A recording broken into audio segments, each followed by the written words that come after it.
Kita analisa 6 saham yang diakumulasi investor asing tetapi harga sahamnya malah turun dalam 1 minggu terakhir. Yuk kita bahas. Di urutan pertama ada saham Bank Syariah Indonesia dengan kode saham BRIS. Dalam 1 minggu terakhir para investor asing membeli saham BRIS sebanyak 218 miliar rupiah. Bahkan data 1 bulan ke belakang pembeliannya mencapai 419 miliar rupiah. Jika kita tarik data 1 bulan terakhir rata-rata harga akumulasi di 2.726 per lembar. Jika kita melihat harga saat ini di 2.780 per lembar yang berarti posisi akumulasi tersebut sedang dalam floating profit atau dalam posisi untung.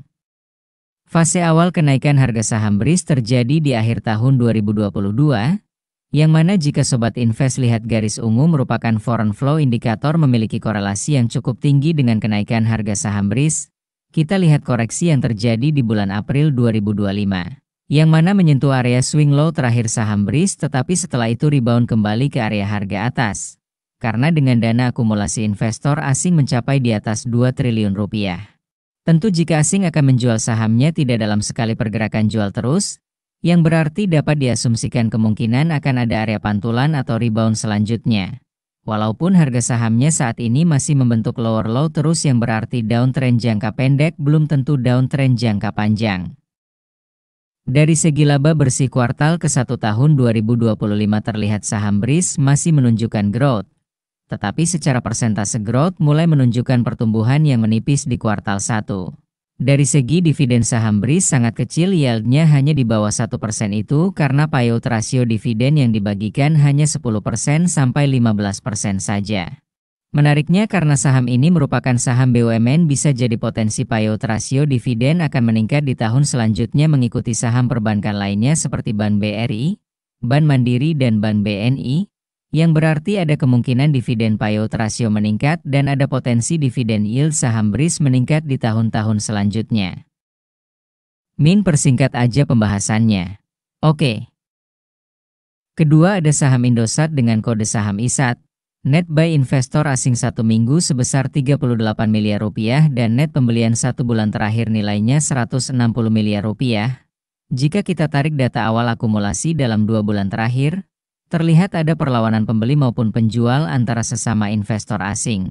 Harga rata-rata akumulasinya di bawah 1.700 per lembar yang berarti posisi average investor asing masih cuan di saham ISAT. Pergerakan harga saham ISAT uptrend sejak tahun 2020.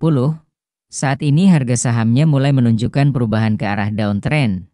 Tetapi melihat akumulasi investor asing yang sangat besar di saham ini, asumsi saya harga sahamnya akan bergerak di rentang dekat area support atau cenderung sideways dan bila Sobat Invest suka trading, saham ISAT cukup menarik untuk diikuti pola pergerakan swing high dan swing low-nya. Disclaimer ya Sobat Invest. Terlihat dari laba bersih kuartal ke-1 tahun 2025 mencatatkan growth dibandingkan kuartal tahun sebelumnya. Lalu apa yang menyebabkan harga saham ISAT turun di bulan Februari hingga Maret 2025?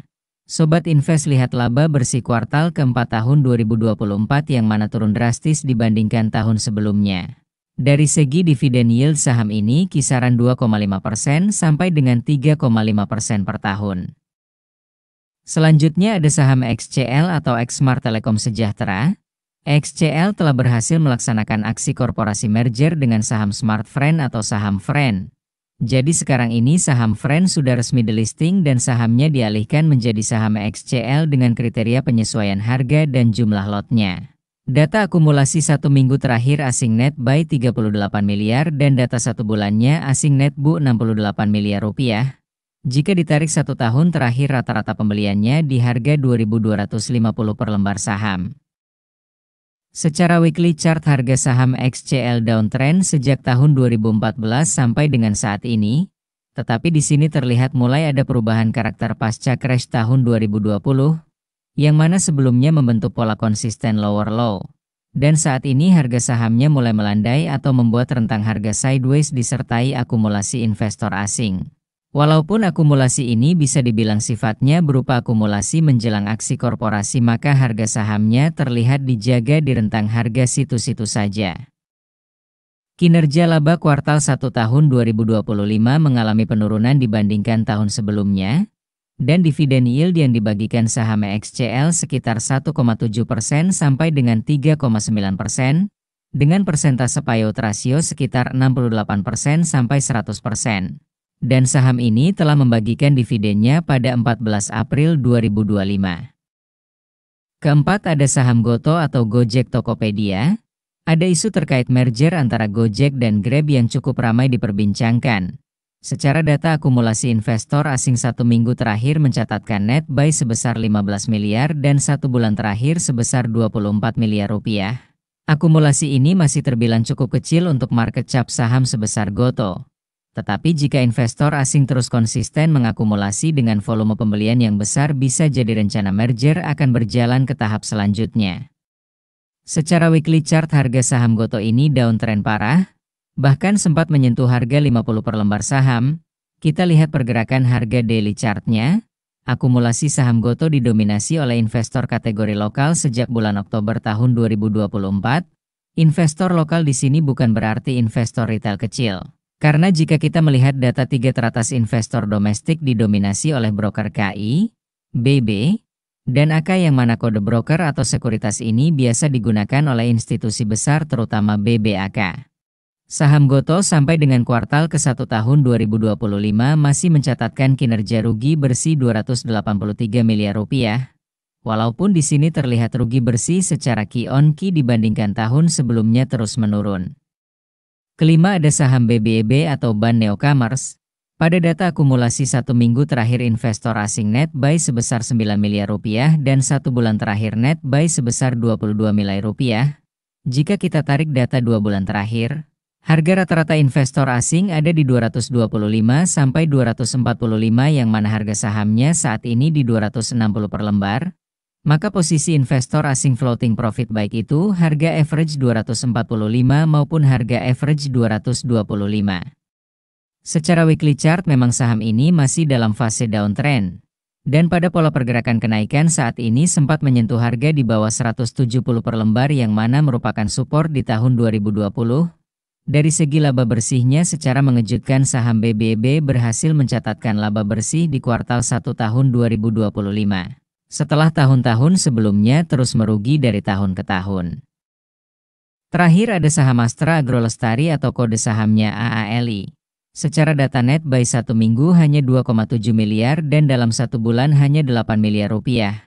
Saat ini daily chart saham AALI terlihat downtrend. Tetapi menariknya investor asing diam-diam mencicil saham AALI di saat penurunan harga sahamnya kali ini. Jika kita lihat data akumulasi sejak November 2024, harga rata-rata akumulasi ada di sekitar 5.850 sampai dengan 5.950.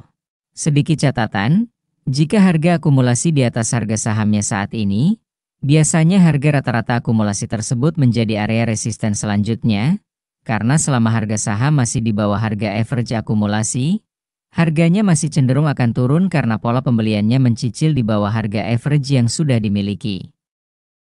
Secara weekly chart harga saham AALI masih dalam rentang harga downtrend cukup berat. Cocoknya kita memanfaatkan area-area harga rebound dari penurunan yang terjadi. Dari segi laba bersih kuartal 1 tahun 2025 menunjukkan laba lebih besar dibandingkan kuartal yang sama tahun sebelumnya. Dan di kuartal keempat tahun 2024 pun berhasil mencatatkan growth. Sudah 2 kuartal berhasil growth. Apakah kuartal kedua tahun ini saham AALI pertumbuhan laba bersihnya mampu grow 3 kali berturut-turut? Itulah 6 saham yang diakumulasi 1 minggu terakhir. Gimana Sobat Invest setelah kita analisa secara singkat? Adakah saham yang cukup menarik untuk dikoleksi? Semoga video ini bermanfaat. Tonton video lainnya juga dan jangan lupa klik like and subscribe. Sekian dan terima kasih telah menonton.